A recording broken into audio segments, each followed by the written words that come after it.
the math is simpler. There is one child for whom money is allocated, and there is one child whose existence is a deduction. My sister went to Cherryland Academy, the local private school, from 6th grade through 12th. Tuition was $24,000 a year. She did not work a summer job. She went because my mother had decided, when Kelsey was 8, that Kelsey had the spark. I went to public school. When I asked at 17 whether there might be money for college, my mother folded her hands and said in a voice she'd practiced, "Honey, college isn't your thing. You're not academic. Maybe community college, and only if you can work for it." I worked for it. 3 years at the Lakeshore Tavern, an associate degree in horticulture from Northwestern Michigan College. $11,200 in student loans, mine. I stopped asking for things after that. What I did not know, what I would not know until I walked into Northern Trust, was that there had been money for me. There had always been money for me. It had just gone somewhere else. That summer, my sister took my car to film a TikTok at Sleeping Bear Dunes and scraped it down the driver's side. The body shop quoted $1,800. My mother called me into the kitchen and laid the invoice on the table between us, right next to a tin of cookies my grandfather had given her years ago. The cookie tin was a prop. "Honey," she said in her warm voice, "your sister's career is taking off. We need to support her right now. Can you cover this? You're the responsible one. This family runs on sacrifice, sweetheart." I paid $1,800. 2 weeks later, my sister bought herself an iPad Pro with brand deal money she had not told my mother about. $1,200. She showed me the box while she made coffee on a Saturday morning. She did not say thank you for the car repair. She did not know there had been a car repair. Stop for a second. I want to ask you something. Have you ever had someone in your family count down your worth out loud? Not in a fight, not in anger, just casually, on a Tuesday, while they're stirring sugar into their coffee. That quiet subtraction sentence that tells you exactly where you sit in their math? If you have, type "I heard it too" in the comments. I want to know we're not alone in this. In November of 2025, my mother put a banner across her Facebook profile. "Big changes coming for the Farrell family. The Lord is moving." It got 142 likes. She had over 8,000 followers on a blog she called Cherished Life by Cheryl. She was a hairdresser. She did her ladies' Bible study in our kitchen on Tuesdays. They thought she was inspirational. That same week, my sister's boyfriend Tanner moved in. Tanner Brockwood was 24, 35,000 TikTok followers, fitness content.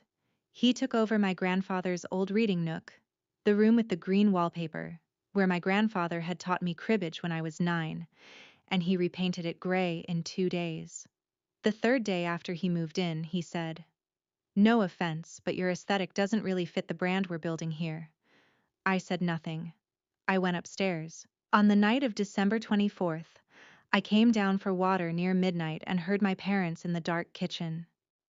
"After tomorrow," my mother said quietly, "it's just our family. Just our real family." My father didn't argue. He never argued.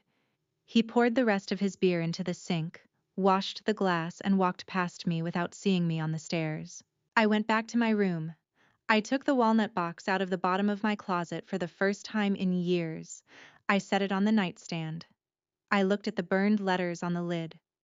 For Amber, Holloway, 2016. I did not open it. I slept 4 hours. When I woke at 6:32 the next morning, it was already happening. I drove east on M72 with the heater turned up to 4 and the trash bag in the passenger seat and the walnut box on the dashboard. I had no shoes. I was wearing the wool socks I had slept in. The tops of my feet were red, and the bruise on my collarbone was already darkening. I pulled into the Walmart parking lot on US 31 at 9:12 a.m. The lot was almost empty. Christmas morning. I parked at the edge near the cart corral. I turned off the engine. The dashboard clock said 9:13. The bank opened at 9 kaz. I picked up the walnut box and set it on my lap. I had never seen the inside. My grandfather had given it to me when I was 16 and told me not to open it. I had not opened it. The lid fit so tight I had to push it with the heel of my hand to get it to lift. When it did, the smell that came out was 9 years old. Cedar. Faintly. Cedar and the dry paper smell of something that had been waiting in a wooden box for a long time. There were 4 things inside. The first was a brass house key. Heavy in a way new keys never are, tied to a small leather tag, and on the tag, in my grandfather's handwriting, front, 1971. The key he carried on his belt loop every day of my life. The second was a folded piece of yellow notepad paper smaller than my palm. Inside, in pencil that had not faded, any time, any reason, any hour. The third was a business card, white, Northern Trust Bank, Traverse City, Michigan. Dale Pemberton, branch manager. On the back of the card, in my grandfather's handwriting, a number, 851209, and a sentence. Tell Dale you're the granddaughter. He'll know. The fourth was a photograph, black and white, 4 by 6. The edges soft and curled. My grandfather, 55 years old, standing in the cherry orchard behind the house, holding a baby wrapped in a white knitted blanket. On the back, in pencil, May 18th, 2000, Cherry Bend.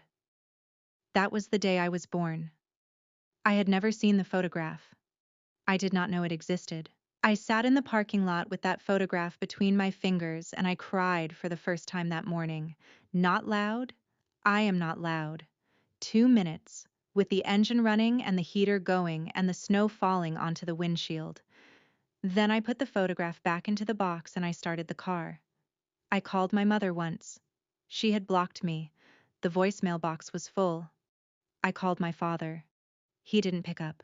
I called Mariah, the one friend I still had from the floral shop. She was in Florida. She answered with waves in the background and asked if I was okay. I said yes. I said I'll call you tomorrow. I hung up. I drove downtown. I did not know what I was about to walk into. I knew only that I had nowhere else to go, and that on a small yellow piece of notepad paper my grandfather had told me any time, any reason, any hour, and that the bank he had named was open and 9 blocks away. Northern Trust sat on Front Street in downtown Traverse City, between a fudge shop and a bookstore, in a brick building from 1908. The front door had a brass handle worn smooth by 100 years of hands. I went in. The lobby was warm. The floor was old marble, gray with dark blue veins. A small artificial Christmas tree in the corner near the teller windows. The place smelled faintly of cinnamon candle. 2 tellers were on duty. One of them, a woman in her 40s with reading glasses on a chain, looked up as I crossed the lobby in my wool socks and my gray sweater and my purple bruised collarbone. She did not flinch. She smiled, professionally. I respected her for that. I set the business card on the counter. My grandfather gave me this, I said. I think there might be an account. She looked at the card. She looked at the back. She looked at my face for a half second longer than she needed to. Then she picked up the desk